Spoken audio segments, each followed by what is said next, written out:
அமெரிக்காவோட அதிபரான Donald Trump அவர்கள் பதட்டத்திலே வச்சிருக்காங்க இந்த உலகத்தை. அதுவும் குறிப்பா மிடில் ஈஸ்ட எந்நேரமும் பாத்தீங்கன்னா பத்திக்குமோ அப்படிங்கிறது போல அந்த பதட்டம், போர் பதட்டத்திலேயே பாத்தீங்கன்னா இருக்கு. ஸோ திரும்ப பாத்தீங்கன்னா நேஷனல் செக்யூரிட்டி டீம்லாம் பண்ண சமன் பண்ணலாம். சுச்சுவேஷனல் ரூம்ல எல்லாம் வாங்க, நேஷனல் செக்யூரிட்டி டீம் எல்லாம் வாங்க அப்படிங்கிறது போல திரும்பவும் ஒரு மீட்டிங்கை கூப்பிடலாமா? ஈரானை பத்தி ஃபர்தர் டிஸ்கஸ் பண்ணுவாங்களா இல்லை அட்டாக் பண்ணுவாங்களா அப்படிங்கிற கேள்விகள். ஏன்னா சுச்சுவேஷனல் ரூம் அப்படிங்கிறது பாத்தீங்கன்னா போருக்குள்ள என்ட்ரு ஆவாங்களா, ஸ்பெஷல் ஆபரேஷன்ஸ் இது போல விஷயங்கள் ஏதாவது செய்யறாங்களா, என்ன டீட்டெயில்ஸ் அப்படிங்கிறத பார்ப்பாங்களா அப்படிங்கிற விஷயங்கள்லாம் இருக்கு. இது ஈரான் எகெயின்ஸ்ட் மட்டும்தானா இல்ல கியூபாவுக்கு எகெயின்ஸ்டாவா அப்படிங்கிற கேள்விகள் பல அனலிஸ்டுக்குள்ள இருக்கு. இந்த தடவை பாத்தீங்கன்னா லட்டுல வச்சேன்னு நினைச்சியா, லட்டுல வச்சேன் அப்படிங்கிறது போல ஆயிருமா அப்படிங்கிற கேள்விகள் இருக்கு. ஏன்னா கியூபாவை பத்தின செய்திகள் அதிகமா வந்துகிட்டு இருக்கு.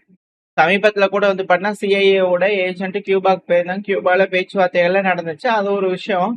பட் இருந்தாலும் கியூபா கிட்ட பாத்தீங்கன்னா அமெரிக்காவை எகெயின்ஸ்டா எடுத்து சண்டை பிடிக்கிறதுக்கு ட்ரோன்கள் கியூபா கிட்ட இருக்கு. 300க்கும் மேற்பட்ட ட்ரோன்கள் இருக்கலாம் அப்படிங்கிறது போல செய்திகள் மேற்கு மீடியாக்கள் தரப்பு வருது.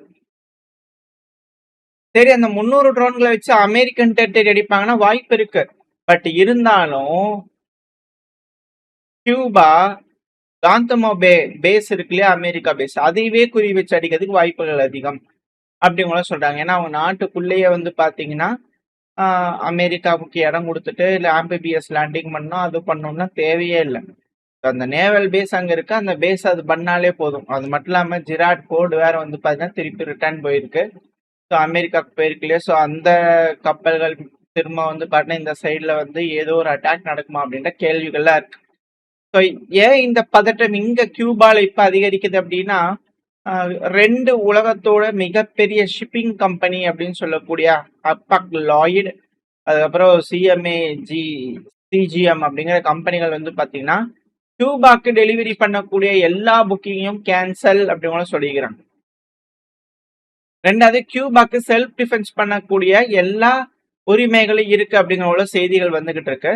ஸோ இப்படி இருக்கக்கூடிய சமயத்துல தான் ஒரு சுச்சுவேஷனல் ரூம் அப்படிங்கும் போது கியூபாக்கு எகெயின்ஸ்டாவும் பிரச்சனையா ஆரம்பிச்சிருவாங்களா அமெரிக்காவோட அதிபரான டொனால்டு ட்ரம்ப் அவர்கள் அப்படின்ற கேள்விகள். ஸோ இங்க கை வச்சாங்கன்னா இனி என்னென்ன மாதிரிலாம் வெடிப்புகள் நடக்க போகுதுன்னு தெரியலையே, உலகம் எந்த அளவுக்கு சிக்கல்கள் இன்னல்கள் துயரத்துக்கு ஆள போகுதுன்னு தெரியலையே அப்படிங்கிற அச்சத்துல பல நபர்கள் இருக்காங்க. இப்படி இருக்கக்கூடிய சமயத்துல மிடில் ஈஸ்ட்ல பதட்டம். அப்படியே நம்ம ரஷ்யா உக்ரைன் பிரச்சனையில போயிட்டோம்னா லாத்வியால பாத்தீங்கன்னா தொடர்ந்து ட்ரோன்கள் அங்கேயும் இங்கேயும் போய் விழுகுது. லாத்வியாக்கு என்ன செய்யறதுனே தெரியல. அன்ஐடென்டிஃபைட் ட்ரோன் பாத்தீங்கன்னா பறக்குதுனாங்க. அது உக்ரைன்ல இருந்து தான் வந்திருக்கு அப்படிங்கிற தெளிவா தெரியுது. ஆனா அது உக்ரைனோட ட்ரோன் தான். இது எப்படின்னா நேட்டோ நாடுக்குள்ள நேட்டோல இல்லாத ஒரு நாடு ட்ரோன்களை ஏவுறாங்க. அந்த ட்ரோன்கள் அங்கேயும் இங்கேயும் போய் விழுந்தது. அதுவும் குறிப்பா பால்டிக்ஸ், பின்லாண்டு, பால்டிக்ஸ் இந்த sense Latvia, Lithuania, Estonia, Poland, so மேல இருக்கக்கூடிய ஸ்வீடன், பின்லாண்டு, ஸோ இது போல நாடுகள்ல பாத்தீங்கன்னா ட்ரோன்கள் உள்ள போயிட்டே இருக்குது, சில பகுதிகளில் விழுகுது. அதுவும் இம்பார்ட்டன்டான ஃபெசிலிட்டிஸ் மேல அட்டாக் பண்ணுதுன்னா எப்படி அப்படின்ற கேள்விகள். அப்போ நேட்டோ மிஷன் ஃபைட்டர் ஜெட்ஸ் எல்லாத்தையும் டிப்ளை பண்ணுவாங்களா, பேட்ரால் பண்ணுவாங்களா அப்படின்ற கேள்விகள். இல்ல என்னன்னா எலக்ட்ரானிக் வார்ஃபேர் அதிகமா ரஷ்யா பயன்படுத்தி உக்ரைன் ஏவக்கூடிய ட்ரோன்களை சப்ரஸ் பண்றது மட்டும் இல்லாம ஜாம் பண்ணி கண்ட்ரோல் அவங்க எடுத்துக்கிறதுனால விருப்பப்பட்ட பகுதிகளில் கொண்டு போய் அட்டாக் பண்ணிடுறாங்க. ஸோ அப்படி அட்டாக் பண்றதுனால அந்த நாடுகளுக்கு இழப்புகள் ஏற்பட்டது. இனிஷியலா உக்ரைனுக்கு பொறுத்த வரைக்கும் என்ன, இந்த பகுதியை பயன்படுத்தி செயின்ட் பீட்டர்ஸ்பர்க்கை போய் அடிக்கலாம் அப்படிங்கிறது போல யோசனையில பண்ணிட்டு இருக்காங்க. இப்ப அது நேர் மாறா பாத்தீங்கன்னா உக்ரைனுக்கு எதிராகவே போகுது அப்படின்ற கேள்விகள். ஸோ இப்படி இருக்கக்கூடிய சமயத்துல தான் வியட்நாம்ல பாத்தீங்கன்னா டெவலப்பர்ஸ் தயாரிக்கக்கூடிய நபர்கள் இந்த ட்ரோன்கள் இருக்கு இல்லையா, நேவல் ட்ரோன்கள், அதோட சைஸை ரொம்ப அதிக அளவுல சிறுசு பண்ணிக்கிறாங்க. அதோட டைமென்ஷனே ரொம்ப சிறுசு தான். அது டெஸ்டிங் ஃபேஸ் அப்படிங்கிற சொல்றாங்க. டெஸ்டிங் முடிஞ்சிச்சு அப்படின்னா சக்சஸ்ஃபுல்லா முடிஞ்சிச்சுன்னு இருக்காங்க.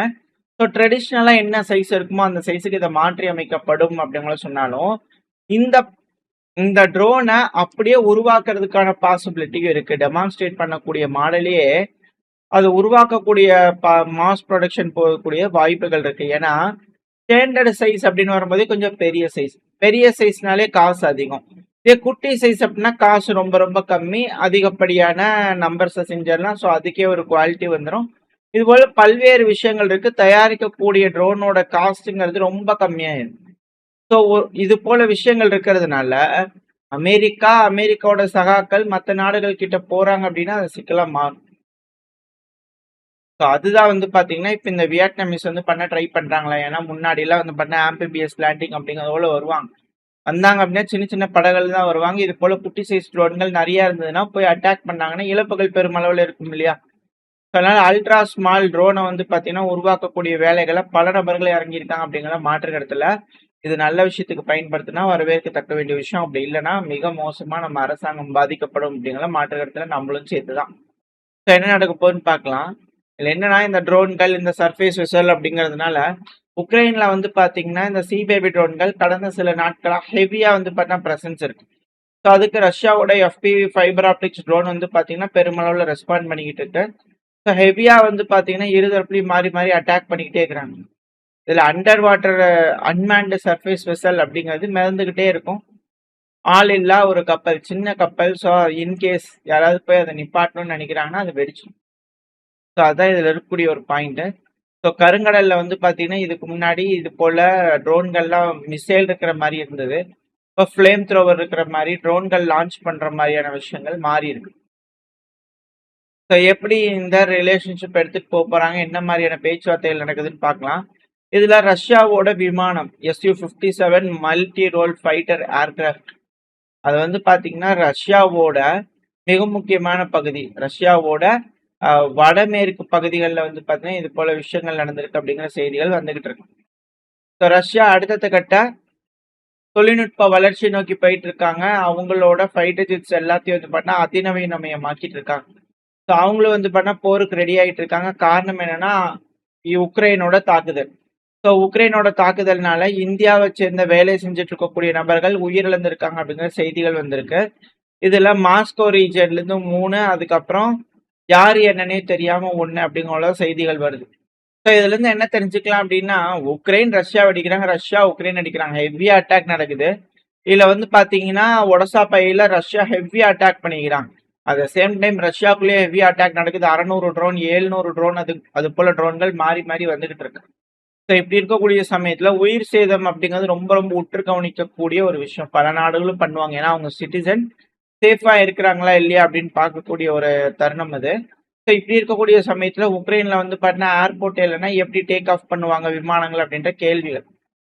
ஸோ ஒரு சைடு தாக்குதல் ஹெவியா நடந்துட்டு இருக்கு. இந்த ஒடசா இது போல பகுதிகள்லாம் கை ஓங்குற மாதிரி இருக்கு. இவங்களோட கட்டுப்பாட்டுக்குள்ள வர மாதிரி இருக்கு. ஸோ அப்படி நடக்குதுன்னா இதுக்கப்புறம் போர்ட் அத்தாரிட்டிஸ் என்ன மாதிரியான முடிவுகள் எடுக்க போறாங்கன்றது பார்க்கலாம். ஸோ இந்த பதிவு பொறுத்த வரைக்கும் இருதரப்புலையும் மாறி மாறி அட்டாக் பண்ணிக்கிறாங்க. ட்ரோன்கள் அதிநவீனமயமாக்கப்பட்டு இருக்கு. ஸோ ட்ரோன்கள் உற்பத்தி திறன் அதிகரிக்க அவங்களால டாமினேட் பண்ண முடியும் அப்படிங்கிறது போல கருத்துக்கள் வந்துகிட்டு இருக்கு. ஸோ என்ன நடக்க போறது வெயிட் பண்ணி பார்க்கலாம். ஓரளவுக்கான கருத்துக்கள் இந்த பையல பார்த்துருப்போம். இந்த பதிவு பத்தி நீங்க என்ன நினைக்கிறீங்க? உங்களோட கருத்துக்களை கமெண்ட் செக்ஷன் சொல்லுங்க. அட் த சேம் டைம் நம்ம சேனல் சப்ஸ்கிரைப் பண்ணலாம், மறக்காம சப்ஸ்கிரைப் பண்ணிக்கோங்க. அப்பதான் நம்ம போடக்கூடிய வீடியோக்களை வச்சு யூடியூப் நாள் போய் ப்ரொமோட் பண்ணும். உங்களோட அன்பாதரவை எனக்கு எப்போ இருக்கணும்னு நம்பிக்கல. அடுத்த பயில சந்திக்கிற அவர் ஸ்டே சேஃப். பை.